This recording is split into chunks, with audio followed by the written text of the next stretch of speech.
So, welcome back to Pon's Tinkering Garage. The last time we talked about how to use the Toby rig by moving its control bones, right? You may remember that I left some of these bone groups for later evaluation. So yeah, today we're going to talk about those things. Three things to be exact: FKIK switch, parent, and twist. So these are the gizmos of your Toby rig. You already know how to move the bones, which is more than enough for most cases. But by using these gizmos, we can push it a little bit more, and in some cases, they will make our posing and animation life a little easier. Okay, first thing first. Let's turn off the shader, and probably let's turn off the set, and let's turn off the clothing. So, oh no, probably I should leave the panties so it looks a little bit acceptable, right? So, first thing first. Okay, the second thing. FK switch, right? Now, I have mentioned on earlier video that this Toby rig at its default is set to have the arms in FK, as you can see, and the legs in IK, right? And this is the most natural option for most cases, but there are times when we need to switch it up. So how to do that exactly? Well, with the Toby rig, we don't need a script or an add-on to do that. We just need to go to the first column, top row, and there we will see this for switch bones, right? So the two bones on the top are for the arms, and the two bones at the bottom are for the legs. And so this is pretty simple, right? So if you go to this bone properties, you will see that basically 0 Y location is for FK, and 1 Y location is for IK. And I have locked everything else but the Y location. So, and I have set a limit location constraint. So they will behave pretty much like a switch. So we will see that again. We will see that the leg switch bones have been set to 1, which means that they are set to IK. So if we move it down to 0, now we will see that if you go to the IK bone groups, you will see that when we move the IK bones control, they no longer control the rig, right? But when we move the FK control, this one, you will see that now they do control the rig. The same thing with the arm. This is right now it's set to 0, which means they are FK. And if we move it up here, you will see that now we can control the arm by using the IK controls, right? That's pretty cool. Okay, now next the parents. Well, the parent is important when we want to align the respos of the control bones, right? You see, the parent bones basically a parent or override all of the limb controls, including the IK. So why do we want to do that? Well, one of the most common reason is to move the arm to more of a T pose, right? At default, as you probably have noticed, the Toby rig has a pose rest position.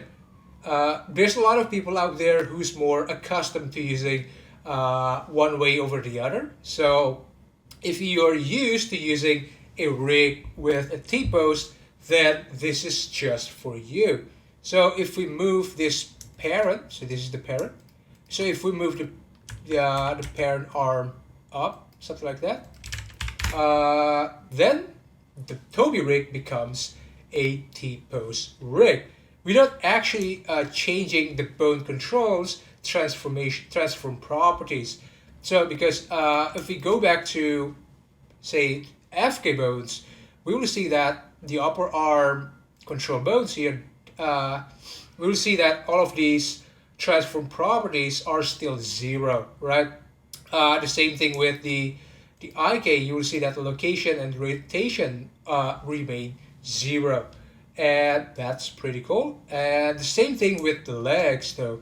The Toby rig has a very straight leg, which is a good thing. However, I've seen rigs out there with more of a spread out legs, like probably like this, right?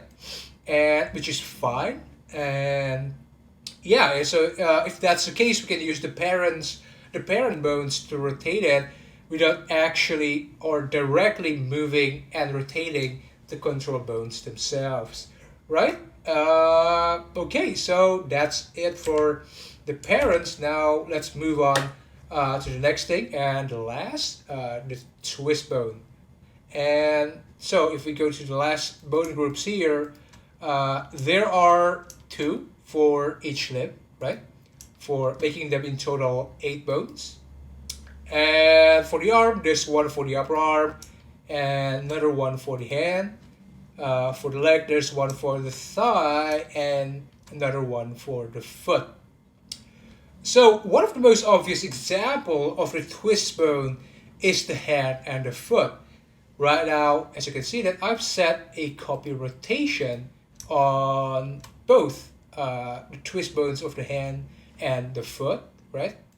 So when we rotate the hand control, so if we go back to the FK here, so if we rotate the hand control in its y-axis, oh sorry, I should, yeah, let's make it turn it back to the FK. So if we rotate it in its y-axis, you will see that we will have this nice and graceful twist of the forearm, right? And the same thing with the foot, right? So if we rotate the foot in its y-axis, you will get this nice twist of the calf, right? Now, what about the upper arm and the thigh twist? Well, it's a little less obvious than the hand and the foot for most people, but you will not be able to unsee them once you know they actually exist. So for the upper arm twist, here is the case, right? When we rotate the upper arm in its y-axis, you will notice that the shoulder bit here doesn't move or rotate that much compared to the rest of the arm. And that's when we will use the upper arm twist, right? So this is the upper arm twist, and now we can rotate it until it looks natural, right? So let's rotate it. Probably 30 degrees is a good point for this case, right? And so yeah, the next case is when we raise the arm, right? So when we rotate it in its z-axis, probably, yeah, here, we probably need to raise the upper arm, the clavicle as well, right? And yeah, now, even though we don't rotate the upper arm in y-axis anymore, we just rotate the z and the y-axis remains 90 degrees. But now we will see that we will need a little bit more upper arm twist to fix the upper arm and shoulder deformation, right? So we can go back to here and we can add more upper arm twist so that it looks a little bit more natural. Probably the same Y rotation as the upper arm, so which is 90 degrees. And yeah, so okay, now it looks better, but well, but the deformation still looks pretty weird. So of course that's when we would need to use the corrective shape keys, which is on the first column, bottom row, right? So I would, and yeah, these things are switch modes, so they behave very much like the parent switch we have just talked about. So just move it up to activate it. Right now, I will use the clavicle raise because we raise the clavicle. We will also use the arm raise because we raise the arm. Oh, probably I should turn off this thing, the mirror thing. And yeah, I probably also, so you will notice that there's this kind of hollow thing around the scapula. I'm gonna use the scapula swing to bring back the volume to the scapula. And yeah, right now it's almost there. We just have to move some extra controls around a little, probably this one. So we're gonna push it to the middle a little bit, and we're gonna push it up a little bit. And we're also gonna have to deal with the latissimus dorsi control, something like that. Yeah, yeah. Now it is proper, right? So you can turn the shader, and it looks pretty smooth. The formation around the shoulder and the upper arm, right? So of course you can. I have used the corrective shape keys, and of course you can explore all of the corrective shape keys there are, and I probably will make a video about it in the future. So yeah. Now you will notice that I don't put a copy rotation on the upper arm twist, right? So why? Well, as I've demonstrated earlier, it's pretty obvious that the upper arm twist doesn't really go in linear fashion with the upper arm control like the hand does. So sometimes you need like the full rotation, like this case, which is 90 degrees, 90 degrees. But earlier you will see that we only need like 30 degrees to 90 degrees of upper arm Y rotation. So that's a little bit more complicated than the hand does. So we still need to do that manually based on what we will need. So yeah, next on for the thigh twist. Well, it behaves very much like the upper arm twist. If we rotate the thigh control in its Y axis, right? So let's rotate it probably 90 degrees. And there's gonna be this weird, very weird deformation going around the upper thigh and the hip. This area between the upper thigh and the hip. And that's when we're gonna use the thigh twist, right? So we're gonna pull this, we're gonna roll this back on until it looks kind of natural, which in this case probably is 60 degrees, and voila, now you have a pretty good twist around the thigh.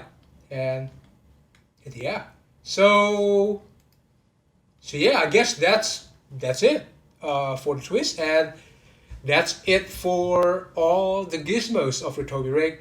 Now you have a full control of the Toby rig, which is great. So on the next video, we're going to talk about, I guess, we're going to talk about these incredible and powerful shape keys control and how and when to use each of them.